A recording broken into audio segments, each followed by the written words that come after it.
Okay, if you're ready to film, you can start filming na. It's already filming. Okay. Okay, class, welcome back. So far, so good. Yesterday, we've already discussed the basic concepts about the central limit theorem. Now you already know what is the central limit theorem. Recently, when I researched this on the internet, they said the central limit theorem is just like a normal distribution, such that the mean is still located at the center. If we take large sample sizes of lowercase n, we can still end up in a normal distribution if we were applying the sampling distribution.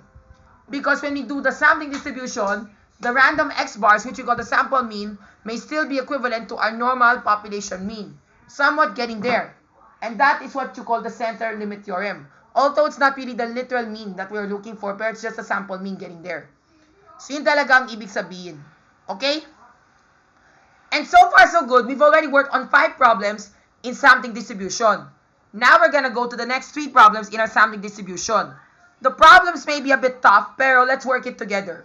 Are you ready? Let's go. So now let's go to item number 6. Mark C, okay. So Mark C is one of my friends in church. So Mark, shout out to you po, because I know talaga we miss each other. I know it's been a long time since we haven't seen each other in church, pero I hope to see you soon, especially if I were to show you one of my favorite games or somewhat. So, yeah, miss you, bro. Anyway, so when we talk about this problem, si Mark C, he enjoys racing in Mario Kart Wii. Furthermore, his favorite racetrack is at Toad's Factory. Yaha! That Toad's Factory is the place where I get to do, you know what to say, baby Jairu? The Monster Jam! Yay! Wait. I know you're getting both excited, pero we're not playing Mario Kart Wii today.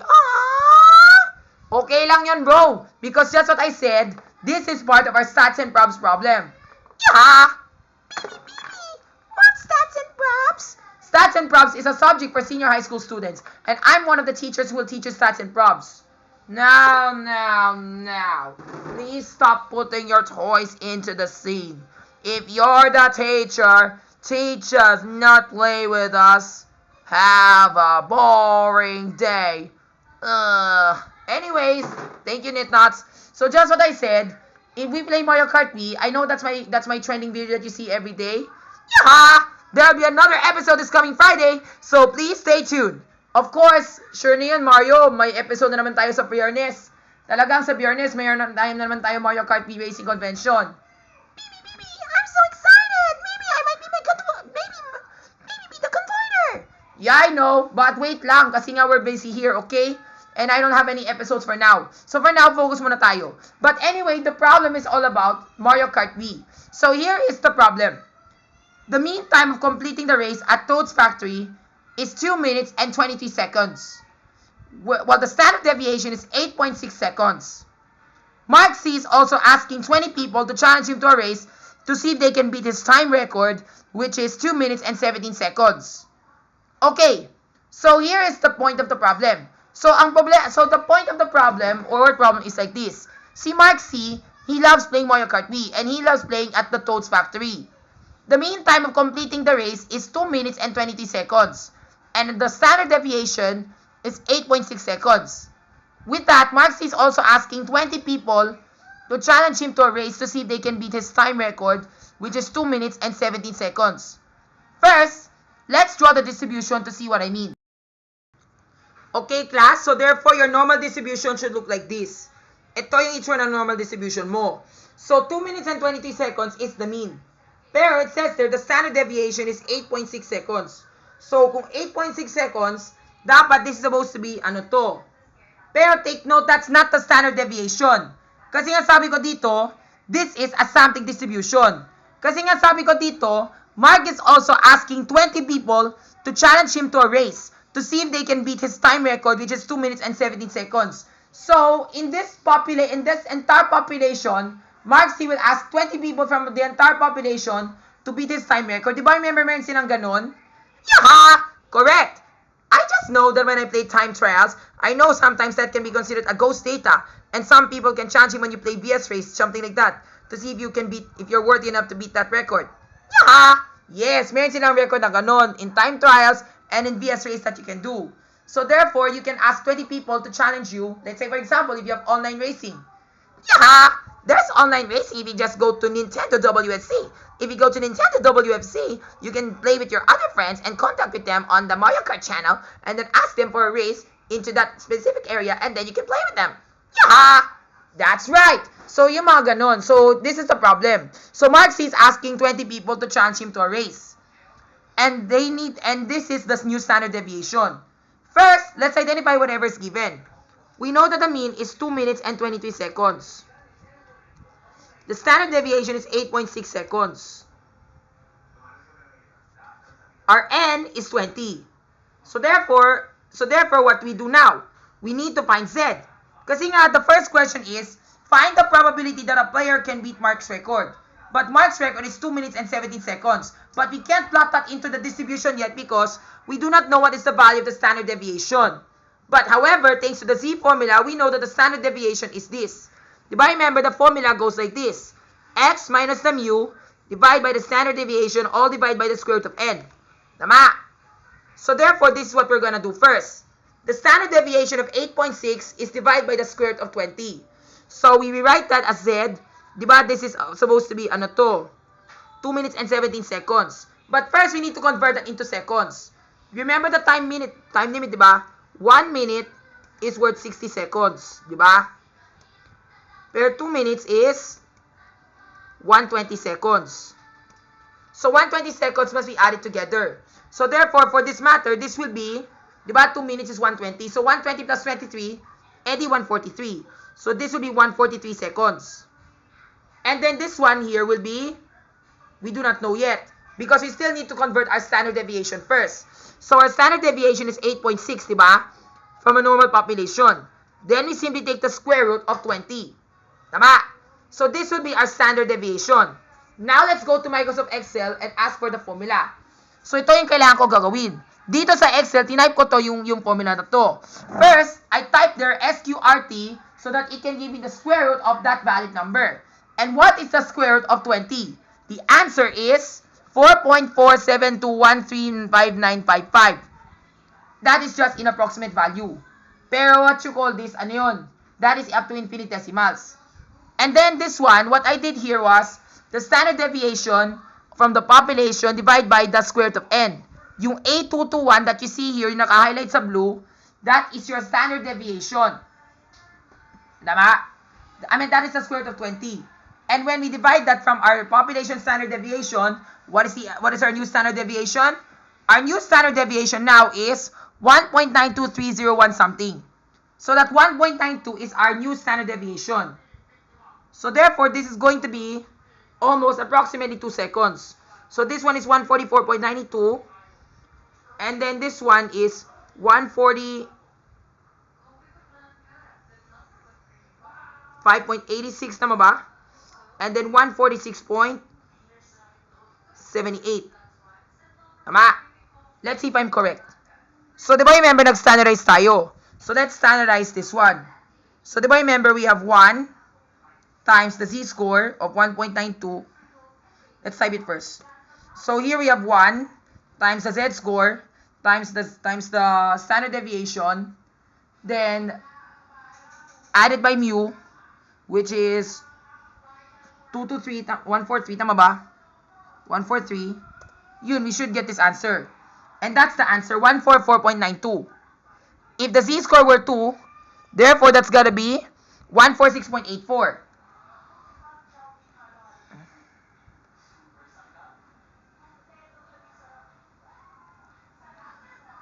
Yeah, that's 146 pala, not 145. 146.84.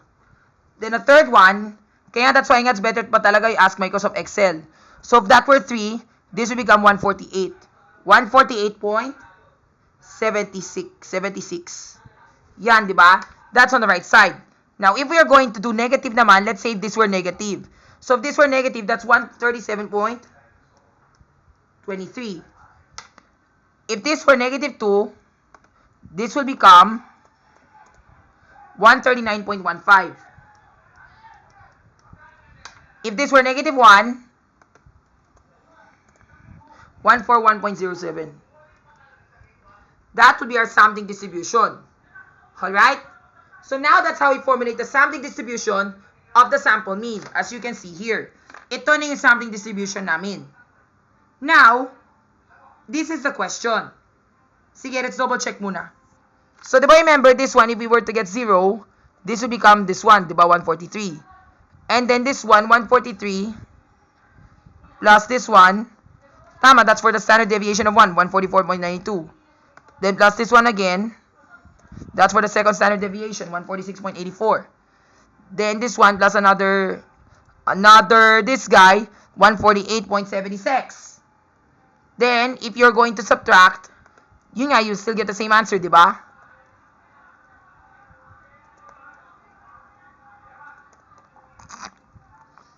$137.23. If you're going to do standard deviation of negative 2, 139.15. Then the third one is 141. Tama, that's it. That's very easy. That's how it's meant to be done. Now we can already solve. Now, let's see what's the question. Diba the question is, find the probability that a player can beat Mark's record. Okay, do you still remember what is Mark's record in Toad's Factory? His record is 2 minutes and 17 seconds. 2 minutes and 17 seconds. Where do you think is that? Where do you think is that in the standard deviation list? Ganito siya. Diba remember, this is 2 minutes and 23. 141 is 2 minutes and 21. This is 2 minutes and 19. This is 2 minutes and 17 seconds. Ayan, so therefore, it's to the far left. Somewhere here. So, dito siya. So, if we standardize this answer, that should be way past negative 3 already. Now, when we standardize this in our normal distribution, we type standardize, and then we type 137, which is 2 minutes and 17 seconds, and then our mean is 143, then our standard deviation is this guy. And yun nga, the z-score is negative 3.12009. And that's a z-score that is way to the farther left of the distribution. And to make it more convenient and much more easier to solve, because remember, we can't find that in Microsoft, we can't find a Z table, we can't find a Z table like that in Microsoft Excel. So what do we do now? Diba, do you see 3.12? Remember tayong 3.1? Wala. So therefore, we can just solve this via Microsoft Excel. Unless lang talaga your teacher will ask you to solve for the accurate answer, then you'll have to get the larger one, then apply linear interpolation, which will take a lot of work, and sometimes you may not be able to end up with the correct answer. Para mas madali talaga yung paraan namin, para mas madali, all we can just simply do is to just apply this formula. So, ito yun. We just say normal distribution of 120 plus 7. Diba 120 plus 7, that's 127. That is our raw score. And then 120 plus 23, that's the mean. That's 143 seconds. And then A222, which is that guy, the standard deviation, population standard deviation divided by the square root of 20. Then we type their true. And the answer is here, 0.09%, which is a very rare chance for people to beat Mark's record at Toad's Factory. This means to say that Mark was able to do his Monster Jam before everyone else does. Phew! Unless naman there's a cheat, because when I play Mario Kart Wii, I remember some people would rather use Tasha! Some people rather Tasha! There'll be some yo! Now, what is that? Your church pastor screaming like a chimpanzee? This is getting much too exciting. Not relating to stats and probs lessons. Oh my goodness, Tasha! Oh. Anyway, Knitnots, just what I said, ang sabi, don't use your foot. Diba sabi ko, get it first. You can play music while, kaya next time if you have a problem, you can play music muna, okay?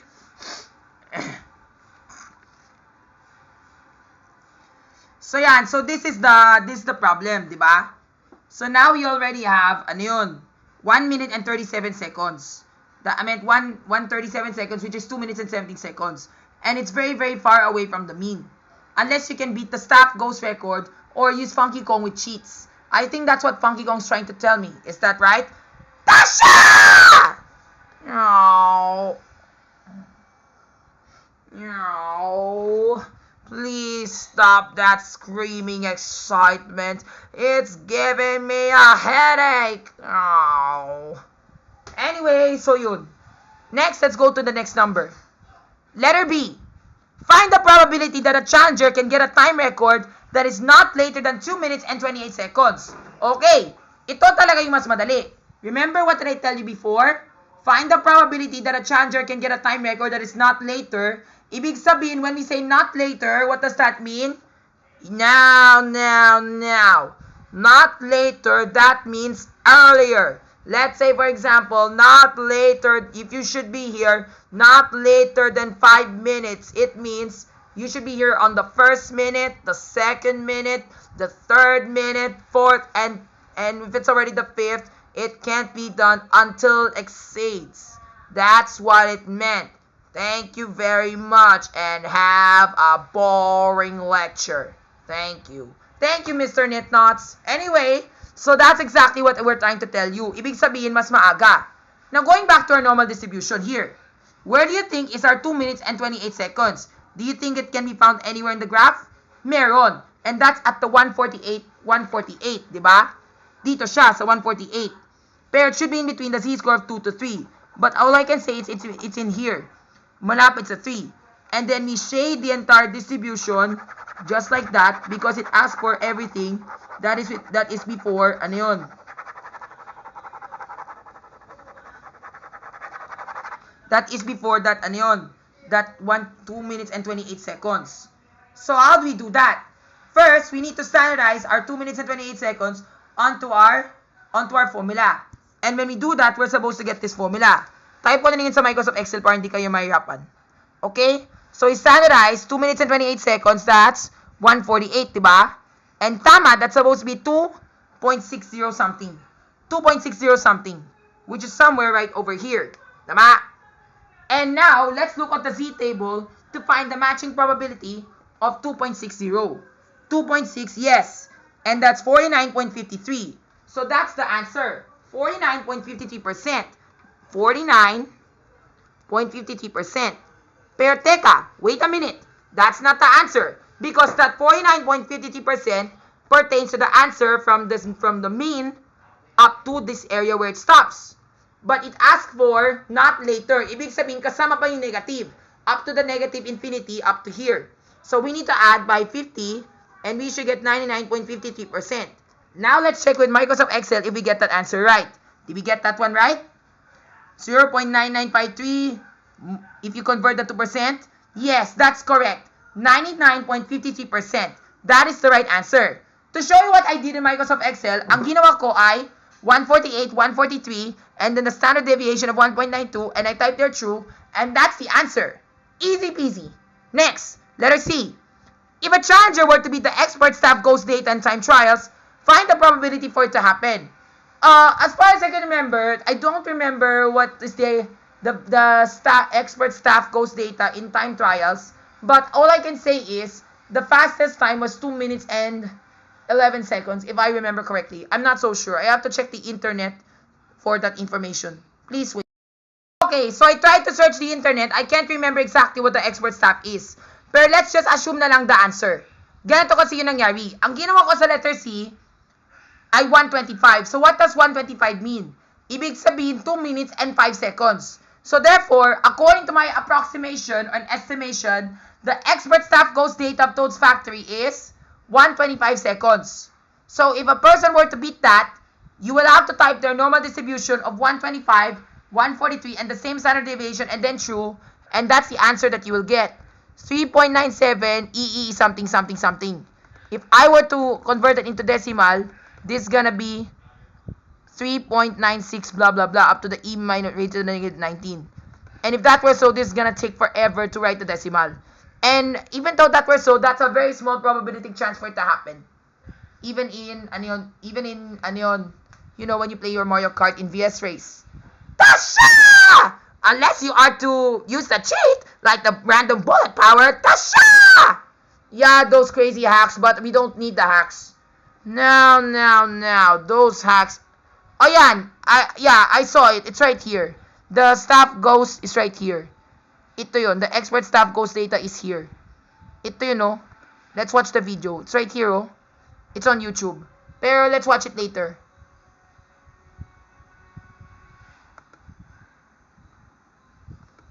Seems like Google has a problem right now. So later I will update you, okay? Basta ito yun, no? I do not know what is the expert staff in Toad's Factory.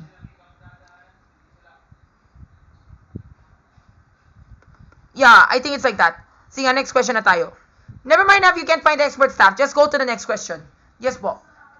Now. If it's shooting time, focus. Thank you. Anyway, so now let's go to the next question. Letter D. If the probability is 48.84%, this means to say that a challenger was able to beat the mean time by how many seconds? Okay, so in this particular question, di ba 48.84% pertains to the probability that a challenger was able to beat the mean time. Pero how many seconds is that? So, di ba remember, ito yung normal distribution. Let's draw another normal curve and see what I mean. Before that, put your phone down because we're gonna draw another normal curve. Still the same procedure as implied. So just like that, -1, -2, -3, then we write our standard deviation values. Siguro, and then 137.23. Okay, back to the problem. So ito na yun. So therefore, where is that 48.84%? The 48.84% must be somewhere here. First, let's look in my Z table to find that 48.84%. Is it here? Where is that 48.84%? 48, 48, 48.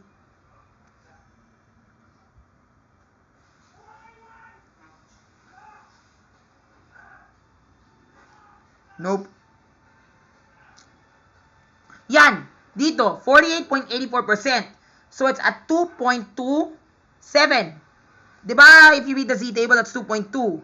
So 0, 1, 2, 3, 4, 5, 6, 7. Tama, it's 4.884. 0.4884. So therefore, it's at 2.27. But, which side? Kasi nga, it says here, if the probability is 48.84%, this means to say that a challenger was able to beat the mean time by how many seconds? Kasi nga, if you were to beat the mean time, diba, this is the mean time, 143 seconds. So, if you beat it, you should be here on the negative side. Let's say, for example, diba, remember, the player finished at 1 minute. So, the opponent finished at 50 seconds. So, the agwatan is 10 seconds. So, you beat that player by 10 seconds. So, beat the mean. So, dapat dito. So, dito siya, negative 2.27, which is right here. But we need to know what is the raw score. Kaya nga, that is exactly what we're going to do. So, now with that, we're going to look for the raw score of negative 2.27. So, again, we know that Z is negative 2.27. And then we have X minus the mean, which is 143 seconds, divided by 8.6, divided by the standard deviation of 20. We multiply that on the other side, and when we do that, on the right-hand side, this is what will happen. Ito yun. Ang 8.6 divided by the standard deviation of 20 will cancel here. Then we multiply negative 2.27 by 8.6 divided by the standard deviation of 20. Ito kasi yung ginawa ko. So basically, ang ginawa ko dito is this. Yes. Ang ginawa ko dito ay ito. Normal, actually, what I did here was normal dot inverse. Pero ito yun. This what I did here. Ang ginawa ko dito, 0.5 minus 0.4884. Kasi nga, ang kailangan ko kukunin ko ay dito. Because remember, in my Z table, it's from the mean up to here. But in Microsoft Excel, it wants to start here. So what it wants to get is this one. So remember, this is 0.5, diba? From negative infinity up to the mean, it's always 0.5. And we know that this here, this area here, this is 48.84%. So therefore, this one must be 4850 minus 48.84. When we subtract the two values together, this is 0, this is 1, this is 1, and this is 6. So therefore, this area should be 1.16%. Tama, dito siya. So that's exactly what I got here. This is 1.16. 0.016. And then, ang ginawa ko dito, normal standard inverse, just type. Okay, so I'll show you na. Okay, so thank the Lord for your patience. Thank you for waiting. Now, this is what I was trying to tell you kanina. Some of you might be asking me, Sir, ano yung expert time record ni Toad sa Toad's Factory? Ito yun.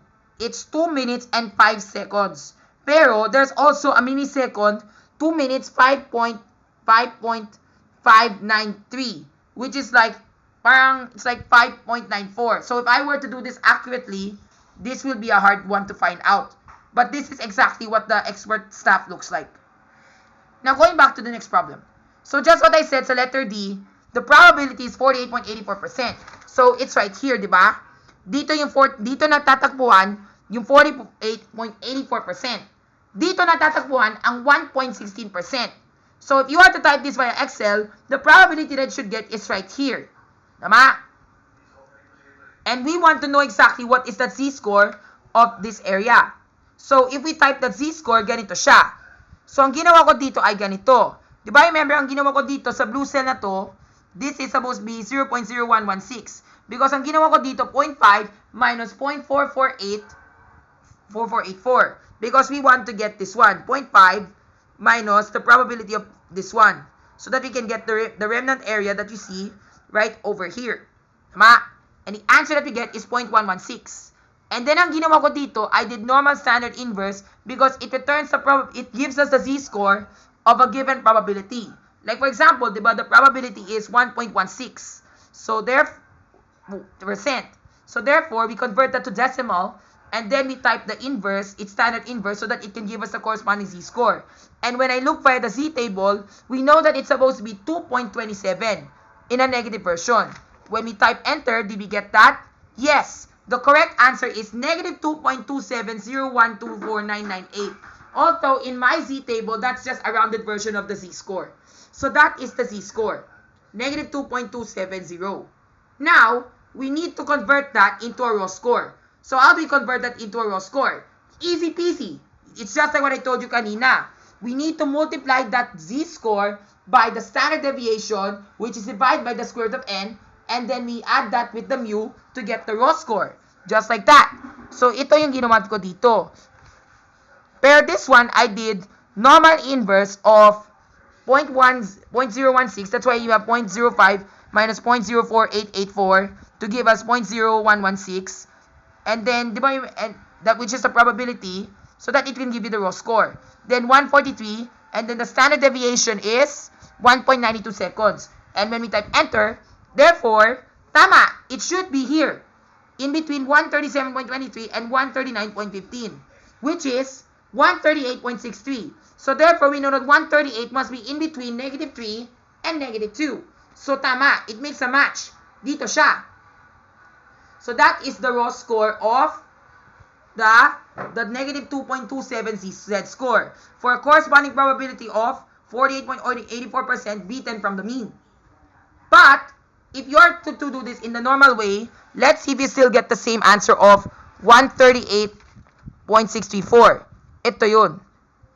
Ito yun. So, di ba remember, we know that this is negative 2.27.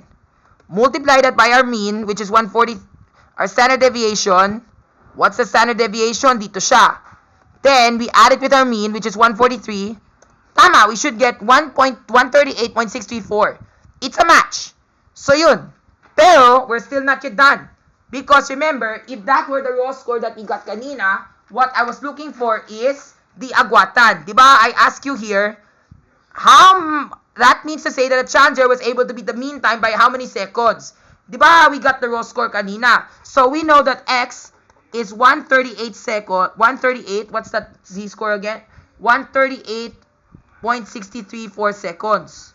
That's equivalent to 2 minutes and 18 seconds. 2 minutes and 18 seconds. Pero, how many seconds was it beaten from the mean time? Diba, remember, the mean time is 143 seconds, which is similar to 2 minutes and 23 seconds. So, ang kailangan namin gawin ay kukunin namin yung agwatan. Tama? So, when we do that, this becomes 0, this becomes 5, and then this becomes 3, this becomes 6, and then 6. So, therefore, that's the answer. Ang ginawa ko dito ay ito, 5 seconds away from the mean time. 5.366 seconds away from the mean time. Yun ang sagot. So, that is how we get the agwatan. Or what we can just simply do is 143 minus your answer here, so that you can get this answer, which is 4.36. So, tama. Approximately 4 to 5 seconds. Tama. Bakit 5 seconds? Pero okay lang yan. But getting there. Anyway, so that's letter D. Next, letter E. Same as letter D. But how many seconds away from Mark C's time did he beat? Okay. So, eto na yan. Di ba remember sa letter D, a probability of 48.84% corresponds that the player was able to beat the mean by beat that score of negative 2.27 as the Z score, which has a raw score of 138 seconds. Pero, ang sabi dito, how many seconds from Mark C's time did he beat? Let's say, for example, kung panalo si Mark o kung panalo si challenger ni Mark. Di ba si Mark C, ang record niya ay 2 minutes and 17 seconds. Ang record ni sino to? Ni who's this? Ni isang challenger ni Mark whom he asked for a challenge is 1 minute, 2 minutes and 18 seconds. 2 minutes and 18, 6.634 seconds. So therefore, we need to get the agwatan. So, same as letter D. But how many seconds away from Mark C's time did he beat? So, kailangan mo gagawin. Di ba remember Mark C's score is this one? Remember, Mark's score is 2 minutes and 17 seconds. Tapos, kalaban, one of the challengers is 2 minutes 18.3634. Diba? Ito na yung score niya. So, we need to get the agwatan so that we can get the average, the time or the agwatan. And if we were to subtract that, we should get this one. 1,634. So, tama. It's like 1. So, tama. Put your phone down, please. So, tama. It's 1 minute, 1 second, and 634 seconds. So, if we were to solve this in Microsoft Excel, ito na yung formula. Tama. So, if we were to subtract this, I know I did the answer here. Ang ginawa ko dito ay ito, minus 137, and the answer is 1.63450. So, therefore, the answer is, he was 1.635 seconds away Mark's time, but Mark still wins. Bakit panalo si Mark? Kasi nga ganito siya. If you look at the distribution, di ba nang dito si Mark, dito siya. Dito si Mark. Dito yung kalaban. Ang kalaban niya ay dito. So, therefore, sino panalo? Dito. Because Mark has the fastest time record. So, dito yung panalo. Dito yung kalaban ni Mark. Yung 2 minutes and 18 seconds. Ito po yung 2 minutes and 17 seconds. So, ang panalo dyan ay sina Mark pa rin. That's the criteria, okay? So, that's letter E. Same as letter E, but how many seconds away from Mark C's time was he able to beat? And I think the correct answer was same as letter D. Pero, based on your answer, who do you think wins? And by how many seconds? Which is the correct answer? Which is the correct question that I'm supposed to be asking based on the answer that I put here? Okay? So, yan. Now, let's go to the last two questions. Letter F. Solve for the 80th percentile of the distribution. Okay. So, welcome back. So, it's just like what I told you kanina in percentiles. So, we're back to the concept of a percentile. But this time, we are doing a sampling distribution. So, for the 80th percentile of the distribution, let's draw another normal curve so that you will get the idea. Okay, so this is the solution sheet that I was trying to tell you. Ito kasi yun. So, we have the little x and the big X, and then all we have to do is to now solve. So, this we have the 0.28, and then minus negative 0.2352. It's equivalent to this 0.5 here. So, now all we have to do is to add this one. So, this one is added by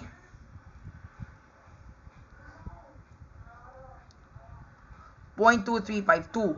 Diba? So, it gives us the answer. And then, to solve for the little x, this one divided by 0.28. So, tama. The z-score is 0.841786. Now, let's see if this makes sense. So, diba remember, ang ginawa ko dito, we type their normal, standard inverse, we type the probability of 0.8. Let's see if we still get the same answer. Because if we just type normal standard inverse, it will give us the z-score of that corresponding probability. And we know the answer is supposed to be 0.84167. Here we got 87186. This one is 86. Pero okay lang yan. There is a little bit of a discrepancy. And even if there were a bit of a discrepancy, it's still the correct answer. So, yun ang isagot. Now, if we are to type this via Excel, para mas madali, we solve for the 80th percentile by doing this distribution. And then, that's the z-score, 0.8416. Diba? And then, this guy, we multiply that by our standard deviation. then add that by 143. That is the answer, 144.684. Yun nga, we still get the right answer. And pero para mas madali, we just type their normal inverse, then type the probability and the corresponding mean and standard deviation.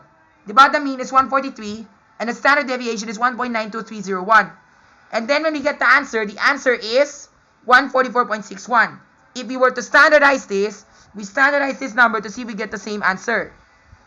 To get the 143 and then the standard deviation of this guy, we should get 0.84. And then normal standard distribution of the z-score, and then true to give us the corresponding probability, and it's 0.08. Yan, it makes a match. So therefore, this is the correct answer. The correct answer in letter F is 144.61 seconds, which is, if we were to translate that into time, diba 1 minute is 60 seconds. Pero we know 120 seconds is 2 minutes. So that's 2 minutes and 24 seconds. So therefore, if you belong to the 80th percentile of the distribution, it should be right over here. Diba? It's right here. It's a 0.84. And that's 1 minute 44 seconds. As you can see here, yes, 144 seconds, 0.61. This one is 144.92. So tama, it's in between the two values of 143 and 144.92. But it's closer to 0.92 because of the decimal point of 0.84. Tama! Getting there. So that's it. Now we solve for the 80th percentile of the distribution. Last but not least, letter G. If a challenger scored at the 30th percentile, what is the time record? Okay, so it's still the same. We are going to apply the percentile. Pero we need to find the time record. So it's still the same procedure as followed. So we need to find the 20th percentile of the distribution in our Z table. So where on earth is our 20th percentile? It's right here, di ba? Yan. It's 0.52 and 0.53. Of course, I've already done this in series of my problems. 0.1985 and 2119. So we go back to Microsoft Excel. We're gonna do this again. So we have the little x, y, then we type their small, mid, large. Then do you remember we have 0.1985, 0.2, this is 0.219, 2019, especially at the time when I got bullied. And then we have 0.52, 0.53. So the formula still implies, just like that.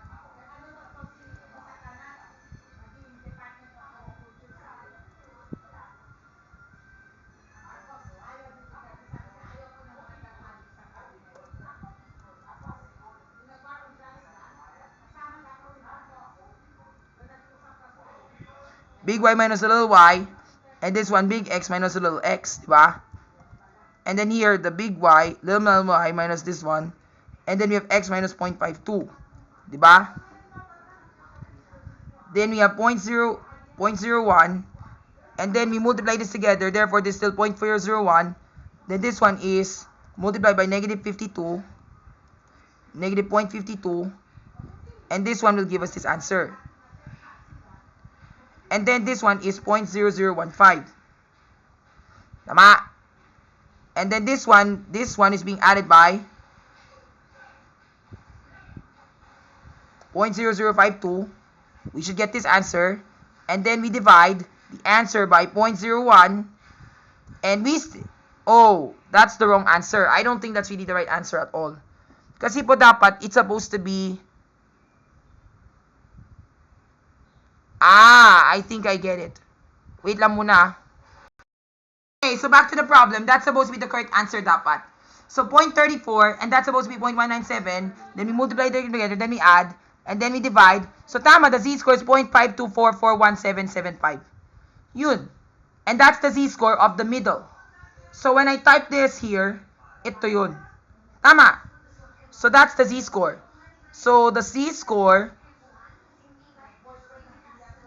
so we type there, normal standard, then the z-score, then the probability, which is true. We're supposed to get this answer. Tama, that's the 70th percentile. Pero that's not what I want. Pero that's supposed to be negative. Kasi po, that's supposed to be a negative. So if we just tell this one to be divided by 1, times negative 1. That's supposed to be the negative. And then normal standard distribution of this guy. Then true. Tama, that's supposed to be almost to 30%. So tama, that's the 30th percentile. And the 30th percentile, this guy multiplied by the standard deviation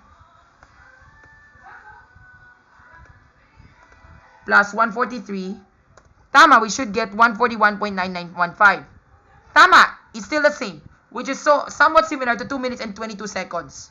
That is the distribution. That is the 30th percentile score. If you type this on Microsoft Excel, it will be much more faster that way. Of course, you will still get the same answer, pero different approximation values.